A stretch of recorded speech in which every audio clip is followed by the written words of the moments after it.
our society. I am Angelica Canlas. And I am Jerison Africa. So pag-uusapan natin ngayon kung paano ang flow of information ay na-reshape ang lahat from communication and education to politics and our very identities. And today we are joined by our guest, our SK chairman, who's a CSS graduate, and siya yung first-hand experience pagdating sa information age.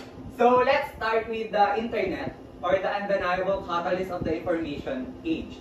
So, SK chairman, nakita niyo po at napag-aralan yung evolution of technology. And what were some of the most significant shifts or yung pagbabago that you observed in the global communication po? Ayan. Thank you po sa question. Gusto ko lang ipakilala ang aking sarili. I am Kels S. de la Cruz and CSS graduate. And ang napansin ko sa pagbabago regarding sa technology ay mas naging accessible ito para sa lahat. Hindi lang sa information age and patungkol na din sa katulong sa transportation and other appliances na ginagamit natin. So, ayun nga, talagang napakagaling ng technology nowadays. Kasi talagang nakakatulong siya hindi lang sa society but also in ourselves din. And when it comes to global communication po, so dahil nga po sa technology, nagkaroon na tayo ng chance na makapag-interact outside and inside our country, di ba? Di ba kahit ikaw, Mr. Christian, kung meron kang loved ones na nasa ibang bansa, halimbawa sa Amerika, possible na makausap mo siya dahil meron na tayong technology. Sigat niya talaga tinanggal niyo yung geographical barriers, pero hindi rin natin may tatanggi na nag-rate ito ng mga panibagong challenges. At pag-uusapan natin yan mamaya. So hindi nga natin maitatanggi na natanggal ni technology si geographical barrier dahil nga kahit saan pa tayo magpunta, possible na makipag-communicate tayo sa ibang tao. So through this technology, mas naging malawak nito yung horizon natin hindi lang bilang isang student, bilang isang family, friend, and bilang isang mamamayan. Kasi bilang isang mamamayan ka nga, yung communication and yung knowledge and information, napaka-accessible na niya and present na siya every time, anywhere, and every day. Yeah, I agree naman sa'yo sa sinabi mo, Ms. Canlas. So talagang nakakatulong din yung technology para mapalapit yung bawat isa sa atin dahil sa technology meron ng magagamit tayong internet para makapag-communicate through social media, yung paggamit natin ng FB, Messenger, Skype, and different social media platforms na pwede tayo makakonect to each other.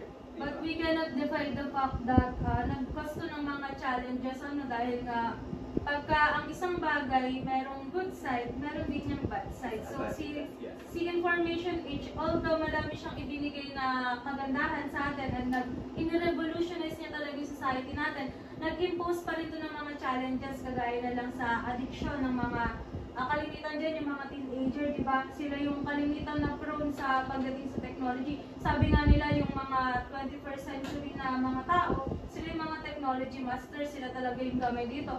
Pero dahil nga sila na yung mga technology masters at sila na yung nakakapag-navigate dito, sila din yung pinakang prone sa addiction when it comes to paggamit ng mga technologies.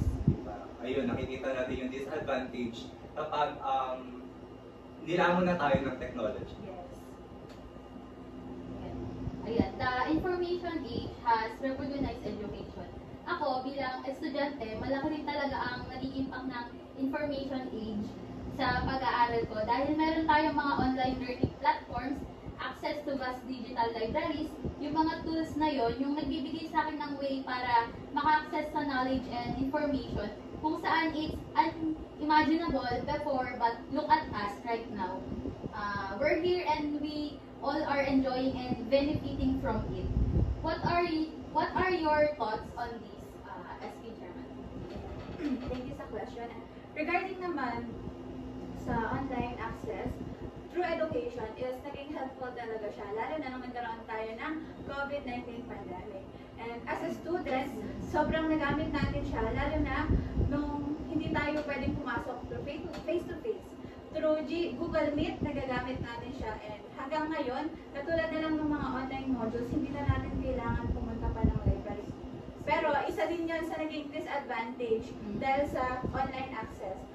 Nakakalimutan natin kung ano nga ba yung pinalakhan ng iba na mas naging madali sa kanila kung paano sila nakahanap ng information.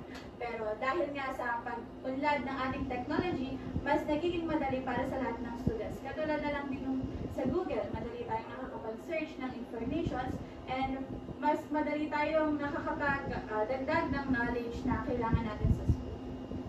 So, ayan. Kasi ako bilang student, malaki talaga yung naitulong. Kung natatandaan niyo pa nung ano tayo, nung elementary, Yeah. nagbibit-bit pa tayo ng sandamukan ng mga libro. Oh. Tapos hindi naman magagamit. So, mas maganda na ngayon kasi yung mga books na yun, i-transform nila yun into modules. Ang minipis na ng mga module ngayon. And kahit naman wala kang printed copy ng or hard copy ng mga module na yun, nandiyan si devices, si mga electronic digital devices para ma-access mo siya. So ayun, bilang isang estudyante, malaki talaga na itulong niya kasi kung dati sa library napakadaming librong nakaharap sa iyo. Naranasan niyo ba mag-ano sa iyo? Ganap. Diyos ko, napakanirap niya talaga, lalo na pagka yung pinapahanap sa iyo is detail talaga. Pero ngayon, with just one click, ayan na si information. Napakadami ko pang pwedeng pagpilian ng mga resources. So ikaw ba Raizel, paano nakatulong sa pag-aaral mo yung information din? Ngayon, para sa akin, kasi si technology, mas napapadali niya yung mga gawain ng mga student, mas nagiging, mas mabilis yung gawain ng mga student. Ikaw, Ate Laika, paano mo nasabayan yung mabilis ang evolution Ay, nito? ganun din. Bilang estudyante, mas napapabilis natin yung mga activities na binibigay ng ating teacher, mas napapabilis natin silang ipasa through technology. So ako naman siguro ang sasabi ko is yung disadvantage kasi syempre bilang estudyante nga, di ba, parang nakakalimutan natin na kung paano pag-aralan isang bagay, di ba, kunyari, parang hindi na tayo natututo ng malas kasi syempre, puro lang tayo research, ganyan, hindi natin binabasa. Kaya yun, parang hindi na rin natin masyadong natututukan ng maayos yung pag-aaral natin kasi syempre, naisip lang natin na, gusto natin mapadali yung ganyan, yung research na lang. So ayun. Wala nang challenge. Tama may mga sinabi ninyo at mga binigay niyong mga ideas. So, talagang yung information age, meron din talagang disadvantages and also the advantages. Pero, malaki din talaga yung epekto nito sa atin when it comes kapag mag-aaral tayo. Kasi napapadali din niya yung mga gawain natin. Pero kung nasa sa atin na din yun kung ano yun natin siya, papalamon tayo sa kanila. Pero kung hindi tayo magpapalamon at meron din pa naman tayong kaya pa natin yung gawin, nasa sarili lang natin sa utak natin. So why not gawin natin siya through our own ideas and yung knowledge na nalalaman natin na hindi lang tayo aasa sa technology kasi nandito sila. So dapat alam natin yung limitation natin or barriers. Self-control din talaga. Ayan, nakakamangha talaga yung kung paano ganun na lang ka-ready at available yung mga information ngayon, but we cannot deny the fact na nagpo-pose to ng significant challenges, kagaya na lang ng kung paano natin ma-analyze whether the information is credible or not, and how can we know information from misinformation. Yes, kaya nga ngayong bilang tayo yung mga prone dito sa dahil nga nasa information age na tayo, kaya tinuturuan din tayo kung paano mag-analyze whether the information is credible or not. So, nandiyan si tip number 1, mag-search or gamitin yung mga katiwa-tiwalang mga websites or yung mga link, kagaya ng .edu, .gov. So, si Wikipedia hindi siya masyadong ina-advise kasi editable resources siya. Papalitan. And also, para din may analyze mo daw yung information, dapat i-compare mo din siya sa ibang sources. If their statement is the same, almost the same, so pwede mo na siyang pagkatiwalaan dahil iba na yung nagsasabi. So, yun. Ito pa po, sa papunta lang. Social media has become a powerful tool for social and political engagement. But it also been implicated in the spread of misinformation, polarization, and even radicalization. How do you perceive this double-edged sword as being true? Nabanggit din yun sa political. So, as a public servant, napapanahon siya ngayon yung paglalaganap ng fake news, lalo na pagdating sa paninila ng image ng ibang tao. And ayun yung nakakalungkot sa social media. Imbes na gamitin natin siya na pagpapalaganap ng mga information na magaganda, is ginagamit natin siya as a power na manira ng ibang tao and magbigay ng information na hindi naman totoo. And ang good side naman niya is nakakapagbigay tayo ng inspiration sa ibang tao sa mga bagay na ginagawa natin at gusto natin. Katulad na lang ng samahan ngayon ng Sangguniang Kabataan ng Barangay Bawa, kung paano kami nagbabahagi ng impormasyon sa mga kabataan, katulad na lang ng printing program namin na gusto namin ibahagi sa kanila, mas madali nilang ma-access. Ang paggamit din ng technology natin. Sobrang laking tulong para sa mga estudyante at kabataan sa aming barangay ng pag-unlad ng technology dahil mas nagiging madali at mas nalelas yung gastos nila. Yes, so nabanggit ni Chairman yung political. So isa din ako sa parang naging victim ng mga misinformation, lalo-lalo na nung campaign ni Sara Duterte, ni BBM, ni Lenny, Diyos ko po. Kasi nung time na yon madaming nag-aaway sa social media. So bilang isang bilang isang marites din, nakikibasa din ako, pero bilang isang responsible digital citizen, hindi ko hinahayaang maging mas malamon ako ng mga information na yun. So, di ba nga naging biktima ako, so naniwala ka agad ako. But then again, bilang isang digital citizen nga na responsible, inalam ko muna if the information is tama or mali. So, ako dyan, hindi naman sa pero nag-search talaga ako dyan ng mga yung mga information, tinitignan ko rin kung tama and credible yung nagsabi. Pero pagka yung nagsabi ng si vlogger na makisawsaw lang sa mga chismis, sa mga issue, huwag yung agad-agadaan. Basta kailangan yung source nanggaling mismo dun sa tao or kaya naman sa credible source.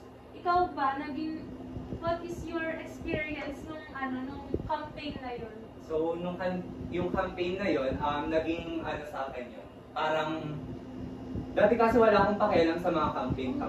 Pero nung naalaman ko na yung mga iba't ibang mga pangyayari, yung side nitong isa at saka side nitong isa, ay talagang nagbukas or nag-open yung mind ko na, oh my God, ganito pala ang politics. Na hindi lang pa basta siya, eto lang, or hindi lang basta para tumakbo siya para sa bayan or para sa bansa, pero meron din pala itong kakayahan upang magkaroon ng maibigay yung pagbabago din sa kanilang bayan or pero sa bansa. Before, nung campaign ni Duterte, ni Rodrigo Duterte, hindi pa naman matunog yung mga campaign na yun. So, isa sa mga naisip kong kung bakit naging mas matunog nitong campaign na nila BBM. Dahil sa nagka-pandemic tayo, nung nagka-pandemic, diyan naging gamitin si technology, lalo na si social media. Diyan na nangyari si bardagulan dahil sa hindi nila gusto yung kandidato na to. So, ayun yung naisip ko naging mas tutok tayo sa social media dahil nga nasa loob lang tayo ng bahay, walang pagkakaabalahan, kundi ayan lang naman. So, ayun, imbis na kasi nila yung sarili nilang buhay, nakikisali sila sa mga political issues na mga hindi naman dapat. Ako nga, hindi pa ako botante that time, pero talagang babad na babad ako. Lahat ng mga comment na yan, nababasa ko Oo, binabasa ko talaga yan. Which is naging good side din para sa atin. Kasi, di ba, dati, wala tayong alam regarding sa kung ano yung magiging, kung ano talaga ginagawa ng isang presidente, ng vice president ng bansa natin. And ngayon, mas nalaman natin na, ganito pala siya kahalaga, yung pagputo ng isang tao. Ganito pala talaga kahalaga kung paano mapumipili ng maglilingkod para sa bayan natin. Mas namulat yung mga kabataan and yung mga tao dahil sa paggaganap ng technology and information. So ayun, talagang broad nung ating technology ngayon. So, looking ahead, ano nga ba yung mga challenges at saka yung opportunities that we face as we navigate the future of the information SK? Ayan. Ngayon naman, i-relate ko siya sa business.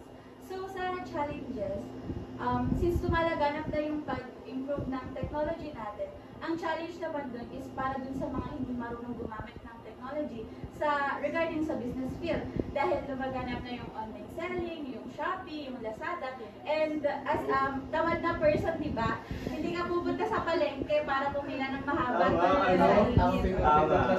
Para check out ka na lang, tapos pupunta ka pag sale, di ba? Walang shipping fee, gano'n. Pero ang naging advantage naman siya, ay nagkaroon ng opportunities yung mga nahihiyang seller na gusto nilang magbenta and gusto nilang kumita. For example, sa akin, nung pandemic kasi, nagkaroon ako ng sarili kong business, which is nag-bake ako, and nagkaroon ako ng opportunity para makapagbigay ng information sa ibang tao through online, and hindi naging mahirap sa akin na makapaghikayat ng mga customers. So talagang malaking tulong si technology when it comes kapag meron tayong business, lalo na kapag dahil nga ay mayroon ng technology, pwede na natin siyang i-post through online para makapagbenta pa na madami, para matangkilik pa ng iba. So lalo na sa mga talagang yung mga tao na sa farming, bilang agriculture student tayo, dahil sa information age, nagkaroon tayo ng mga farm machineries, talagang nai-improve yung farming ngayon. Mas naging madali, hindi ko sure kung mas mura siya, pero sa una lang siya siguro magiging mahal dahil nga mahal pagka machineries. So, matagal mo naman magagamit si machineries at mas malaki rin yung magiging profit mo pagka nangyari din si machineries. And dahil nga doon, naka-apekto din yung information age sa food security dahil nga mas madali na tayo mag-farming ngayon, mas madami yung na-produce natin na pagkain. And at the same time, nakatulong na siya sa mga farmers, nakatulong din tong information age sa atin sa pag-improve ng society natin para matanggal na talaga or ma-minimize yung issue regarding sa food shortage natin. So kalimitan nga nagkakaroon pa ng surplus. Nakakalungkot lang na minsan kagaya nung yung news about sa tomato. Yung pwede naman nilang i-transform yung tomato into something na process. But dahil nga kulang sila sa kaalaman regarding that, itinapon nila sa Pero ngayon, Diyos ko, ang kamatis, gantong kaliit lang, 8 pesos. napakahinto. Kaso nga lang, dun sa farmers din natin, ang naging disadvantage na is naglesa naman yung opportunity sa mga farmers natin na makapagtrabaho. Dahil diba sa information age kung nagkaroon tayo ng bagong technology, yung mga machineries na ginagamit natin pang-ani, diba? So yung ibang mga farmers, mas lalo silang nawalan ng trabaho. Which is dapat sila yung pinagpo-focusan dito sa bansa natin. Since tayo yung rice field, diba? Mas na tayo sa bigas.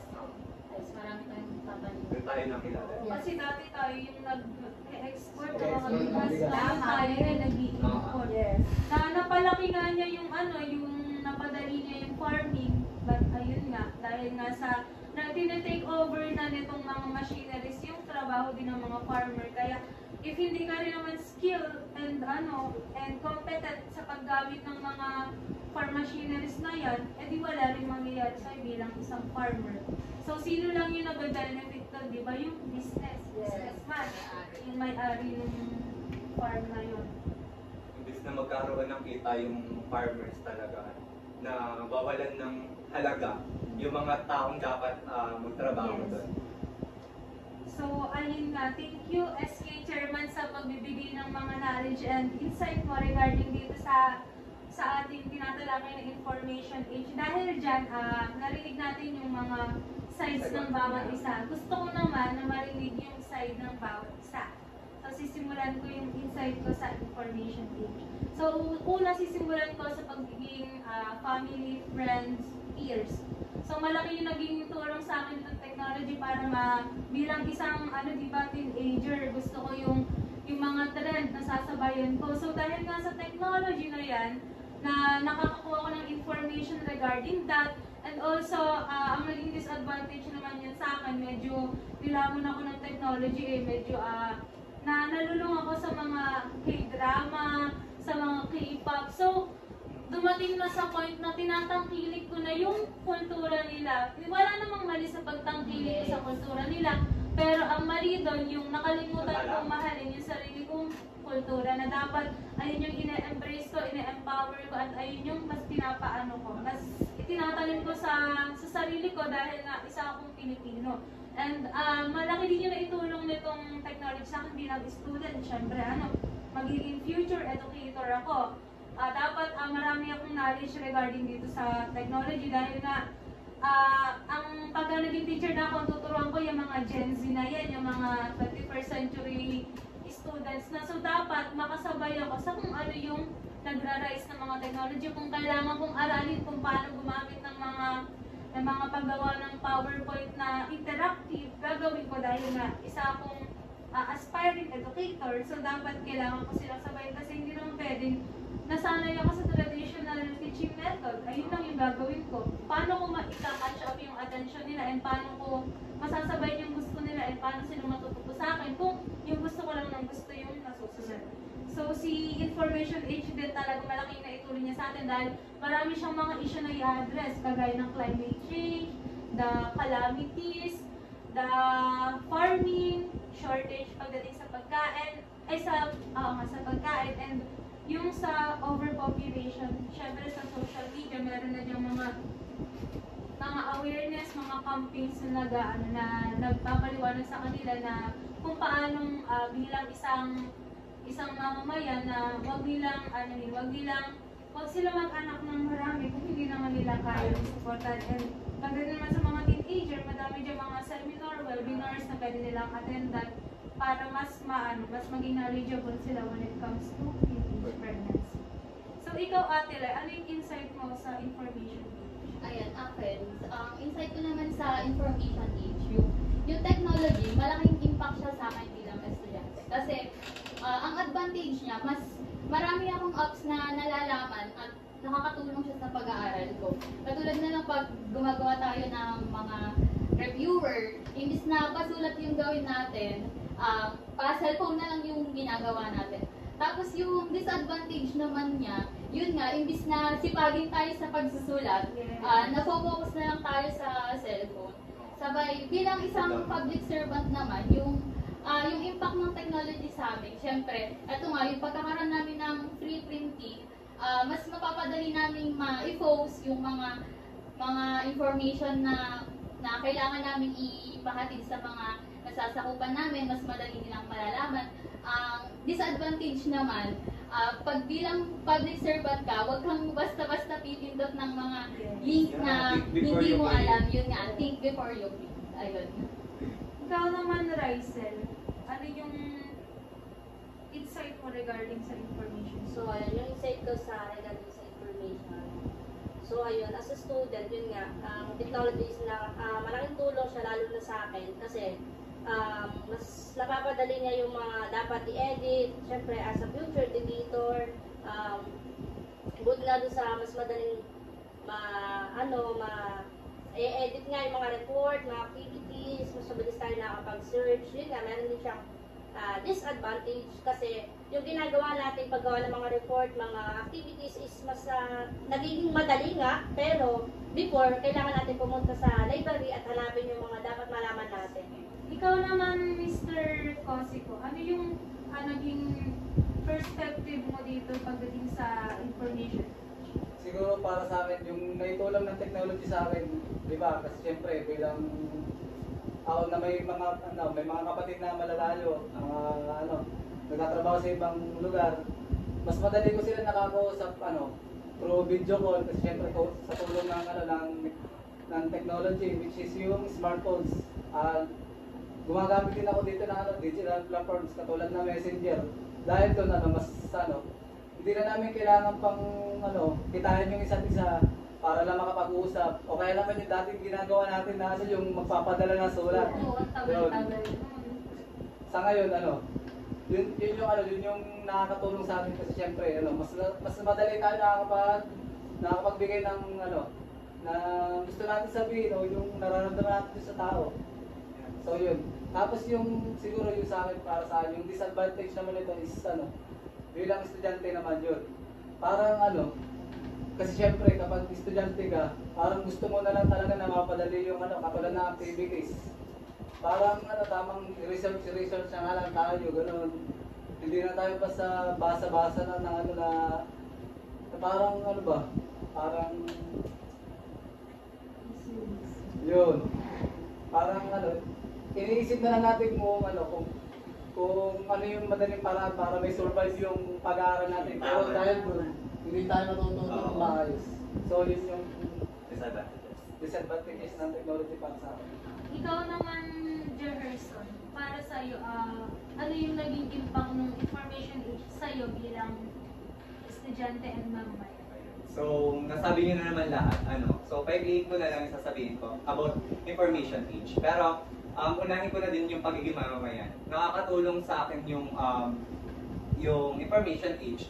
Kasi, napapakita nito yung mga information, napapadali din yung pakikipag-communicate ko sa iba through paggamit ng mga social media platforms, and also yung mga Skype, yung mga ganan, yung mga Messenger para makapag-connect sa mga malalayong lugar, like yung sa mga ibang bansa.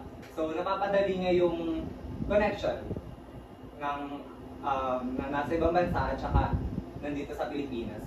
And yung disadvantage naman niya sa akin is kung magpapalamon tayo, nandun yung word na magpapalamon, ay talagang nandun yung makakasira, hindi naman siya sa makakasira, pero parang magiging lang tayo sa kanila, parang nandun na din yung parang lagi lang tayo manghihingi ng tulong sa mga mga technology na yun na gagawa ngayong, yung mga na-create ngayon na mga bagong technology. So parang dun lang tayo magbigay sa kanila, lagi dun lang tayong hingi ng tulong ng mga hingi ng tulong. Pero dapat bigyan din natin yung sarili natin ng importansya kung paano gamitin sila ng tama. So ayun. Ikaw naman, Chairman, ano yung insight mo regarding this? Ayun, sa information age is nakabase na yun sa atin kung aabusuhin natin yung binibigay na benefits sa atin. And para kasi sa akin, doon lang tayo lagi sa positive. Kasi magiging negative lang yung pag-unlad ng technology natin. Yun nga, kung itatake natin siya as negative na i-expose natin yung sarili natin na dapat hindi naman. And sobrang laki ng itutulong kasi talaga ng pag-unlad ng technology and also ng pag-disseminate ng information. As a student, kapag kulang yung mga information katulad sa modules, kasi di ba hindi naman kompleto yung binibigay na information sa modules. So, meron tayong chance na manood sa YouTube. Merong mga professors na nagbi-video para makapagbigay sila ng information sa YouTube. And also as a worker, through online, katulad ng VA or virtual assistant. So, di ba sa VA, madami akong nakikilala ngayon na umunlad talaga sila dahil sa pagiging isang VA. Through online lang yon, work from home. So, meron mga trabaho na naging flexible dahil sa pag-unlad ng technology and also sa pag-disseminate ng information. Yun nga lang, sa kabila ng lahat ng positive na binibigay nito sa atin, hindi natin may iwasan na makatanggap ng mga negative na pagbabago sa technology and sa iba't ibang aspects nito, sa student, as a worker, as a friend, as a mamamayan, ayun. So, ayun na. Sinasabi nga talaga nila na si technology or si information age is a double-edged sword. Kung saan, pag sinabi natin double-edged sword, ayun nga yung nandito si advantage and disadvantage ni technology. So, nasa sa sarili yan, sa sariling disiplina, nasa sa sarili mo yung kung paano ka ng accountability and kung paano mo gagawin mas makabuluhan yung paggamit ng technology. So, it's you versus yourself talaga. Ayun. So, ayun.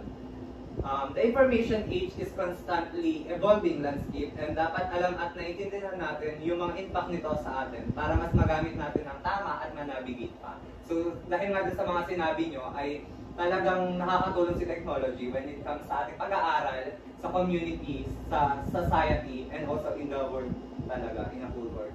So, si technology yung nagiging kaagapay natin sa lahat. Crying shoulder, kumbaga. So, ayun nga yung magandang epekto niya sa atin, pero meron din talaga mga disadvantages. Pero lagi natin iisipin na yung itong information age, nagawa siya para mas lalong magkaroon ng maging maganda in the future. Magkaroon ng maayos na pagkakaroon ng malawakang paggawa or malawakang pagbabago sa bansa natin. Thank you so much, SK Chairman Kelsey.